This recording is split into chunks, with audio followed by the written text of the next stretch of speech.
Deep beneath the scorched, arid landscapes of ancient Persia, where the sun beat down relentlessly and water was a precious, often elusive commodity, a silent network of subterranean rivers flowed.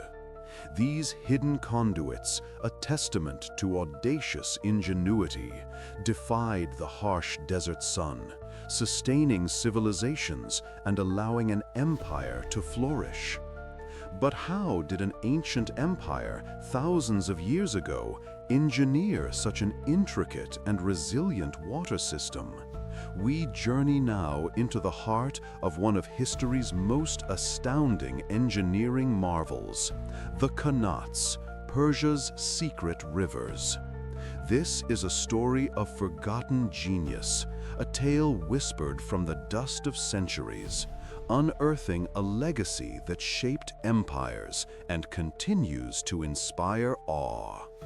These incredible structures represent not just a technological triumph, but a profound human endeavor to conquer the very forces of nature.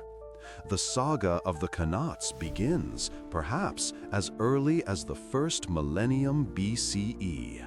From these distant origins, they emerged as sophisticated, gravity-fed aqueducts. Far from being simple ditches, these were meticulously dug by hand, a colossal undertaking requiring immense human effort and an unparalleled understanding of the earth itself. Their purpose was singular and vital: to tap into deep groundwater reserves and transport this life-giving water across vast distances, often many kilometers, to parched towns and thirsty agricultural fields. In doing so, these ingenious systems transformed desolate lands into fertile oases, allowing ancient Persia not only to survive, but to flourish and expand into a magnificent empire. For centuries, these underground channels were the very lifeblood of the region. They were more than just infrastructure. They were the arteries of an advanced civilization, a testament to a level of hydrological and geological understanding that truly beggars belief for an ancient world. The precision required to construct them was phenomenal. It involved the excavation of thousands of vertical shafts, not unlike wells, which provided access to the water table and allowed for the removal of excavated earth. These shafts also served as crucial points for ventilation and future maintenance. Connecting these shafts were gently sloping tunnels designed with an almost imperceptible gradient, allowing water to flow slowly but surely by the sheer force of gravity.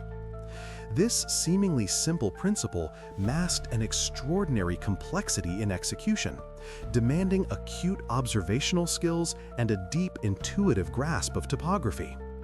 The construction and maintenance of this vast hidden network were the work of generations of skilled laborers known as muqannis. These were not just diggers, they were master engineers, hydrologists, and geologists all rolled into one.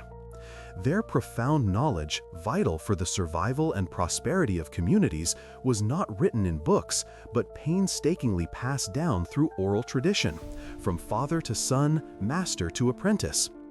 Each generation added to the collective wisdom, refining techniques and expanding the network, ensuring the longevity and efficiency of these subterranean lifelines. Their labor was ceaseless, their dedication unwavering, as they toiled in the claustrophobic darkness, bringing light and life to the surface. Yes, despite their profound impact and enduring presence, the precise origins of Qanat technology and the true extent of its ancient reach remain subjects of fervent debate among historians and archaeologists today. The very beginnings of this monumental innovation are shrouded in the mists of time, sparking compelling questions that invite deep historical exploration. Was this a purely Persian innovation, born out of a desperate necessity in a parched land where surface water was scarce and rainfall unpredictable? If so, it would highlight an extraordinary instance of unique human genius arising directly from environmental challenges. This theory posits that the specific geological and climatic conditions of the Iranian plateau provided the perfect crucible for such a radical solution, pushing its inhabitants to unprecedented levels of inventiveness. Or did this sophisticated system draw inspiration from earlier, simpler water mining techniques in other cultures, perhaps evolving and perfecting concepts that were nascent elsewhere? This alternative view suggests a fascinating narrative of cultural exchange and technological refinement. If Qanats built upon pre-existing ideas, it speaks to a broader, interconnected ancient world where knowledge, even in rudimentary forms, could travel and inspire greater things. The debate here centers on whether Persia was the sole originator or the preeminent perfecter of a more widespread, if less developed, form of water harvesting. Each perspective offers a different lens through which to view ancient innovation and the dynamics of knowledge transfer across civilizations. The mysteries deepen further when we consider the widespread adoption of Qanat technology across vast geographical expanses. We find evidence of these systems not only in Persia, but also across North Africa, throughout the Middle East, and even in parts of Europe. This remarkable diffusion sparks another layer of scholarly debate. Some scholars propose that this widespread adoption is a clear demonstration of a significant cultural diffusion, driven primarily by Persian influence and expertise. As the Persian Empire expanded its reach and its engineers brought their unparalleled skills to new territories, the Qanat system, as a proven method for sustaining populations in arid zones, would naturally have been introduced and replicated. This perspective emphasizes the power of a dominant culture to disseminate its technological innovations, effectively shaping the infrastructure and agrarian practices of numerous regions it touched. It paints a picture of Persian ingenuity as a powerful catalyst for widespread development, transforming landscapes far beyond its imperial borders. However, other historians and archaeologists contend that various independent developments might have occurred, suggesting a more pluralistic story of human innovation. This theory argues that similar environmental pressures in different parts of the world could have led to parallel discoveries and the independent invention of analogous water mining techniques. In this scenario, while the Persian model undeniably became the most sophisticated and enduring, its appearance in other regions might not solely be attributed to direct cultural transmission. Instead, it could represent a universal human response to shared challenges, with different societies arriving at similar solutions through their own independent problem-solving processes. The longevity and remarkable efficiency of the Persian Qanat would then simply confirm its status as the most refined version, not necessarily the sole origin point for all such systems globally. These contrasting views force us to critically examine the nature of historical influence versus autonomous invention, adding layers of complexity to the story of these secret rivers. Furthermore, the sheer scale of this engineering feat continues to spark profound questions about the societal organization and labor management required for its construction. We are talking about constructing literally kilometers of underground tunnels, often traversing challenging geological formations with what we would now consider rudimentary tools.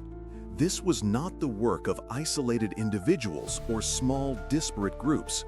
Such an undertaking would have demanded an incredible level of coordination, planning, and sustained effort across vast territories and over extended periods. The implications are clear. The existence of the Qanats strongly suggests a highly centralized and advanced civilization. This was a society capable of marshaling immense resources, not just physical labor, but also the expertise to survey, plan, and execute such complex projects. It implies an organized leadership structure that could command and direct thousands of muqannis and other workers, manage supplies, and sustain their efforts for generations. The initial surveys alone would have required sophisticated understanding of subterranean water flows and geological strata, a level of scientific and engineering acumen that points to a deeply organized intellectual infrastructure.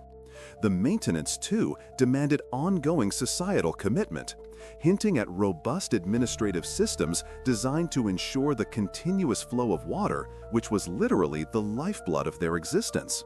This challenges our perceptions of ancient capabilities, revealing a civilization far more intricate and strategically capable than often imagined. As we journey into these hidden conduits, piecing together the legacy of a technology that profoundly shaped empires, we are reminded of how these secret rivers not only provided water, but also fostered unique social structures. The very act of building and maintaining Qanats created specialized communities of muqannis, whose status and knowledge were invaluable. Access to water, controlled and distributed by these systems, also influenced the hierarchy and organization of settlements, determining prosperity and even survival. This intimate connection between water, labor, and social order left an indelible mark on ancient Persian society. Moreover, the Qanats profoundly influenced the geopolitical landscape of the ancient world. Control over these vital water sources often meant control over fertile lands, populations, and trade routes. Empires rose and fell on their ability to manage and protect these essential arteries. They were strategic assets, symbols of power, and engines of economic prosperity. Their presence fundamentally altered what was possible in arid regions, allowing for urban development and agricultural output that would have been unimaginable otherwise. The Qanats stand as a powerful echo from humanity's great history, a testament to human ingenuity, resilience, and the relentless drive to overcome environmental challenges. They were a solution born of necessity, refined by generations, and whose impact reverberated through millennia. Even today, as we grapple with global water shortages and the challenges of arid environments, these ancient systems inspire awe and offer lessons in sustainable water management that remain remarkably relevant. As we reflect on the secret rivers of Persia, we are left with the enduring enigma of their precise origins and the true scope of their spread.